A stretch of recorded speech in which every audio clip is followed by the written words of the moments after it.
Magandang araw. Maaga nga ako nagising ngayong araw dahil maghahatid ako ng aking estudyante sa eskwela. Hindi nga ito yung pinaka-normal nilang klase pero isa nga ito sa paghahanda para sa darating na pasukan. Aprobado din naman ito ng mga parent at guardian. At iyon nga, bago nga ako maghatid sa eskwela syempre higop na muna nga ako dito ng Milo. Mga alas 7 nga ng umaga kami aalis ngayong araw. Sa mga oras nga na ito, nasa CR pa yung aking anak at naliligo, hinihintay ko na nga lang siyang lumabas. At eto nga nang nakagayak na siya, pinagsusuklay ko na, hinanda ko na rin yung kanyang babaunin, bag, bimpo, tubig. Dahil ito nga yung kanilang first day na pagpunta nga sa eskwela, syempre kailangan ko nga silang ihatid. At nang malaman ko nga rin kung anong oras ba sila uuwi, sabi nga ng kuya niya siya na daw ang maghahatid pero hindi ko nga pinayagan dahil nilalagnat nga yung kanyang kuya.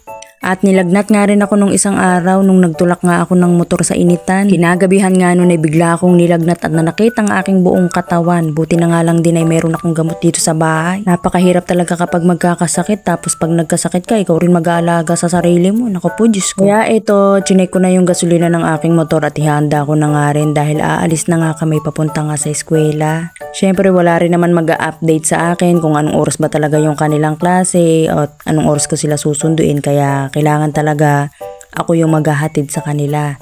Ihahatid ko nga sila kasama nga nitong kanyang pinsan. Mag-grade 4 na rin kasi itong anak kong bunso sa pasukan. Pabor din naman talaga sa akin yung summer class, lalo kung mayroon tayong mga anak na hindi talaga nila naiintindihan masyado yung mga ibang subject. Lalo nga yung sa side ko, sa anak ko na hirap pa talaga siya sa math. Iba rin kasi talaga kapag teacher talaga yung magtuturo at gagabay sa kanila. At gustong gusto rin talaga ng anak ko na pumunta ng eskwela dahil nga naiinip nga rin siya dito sa bahay. Sa eskwelahan kasi magkakaroon siya ng maraming kaibigan, pwede siyang maglaro. Pag nandito sa bahay, dito lang talaga siya sa taas nagse-cellphone, tulog, kain.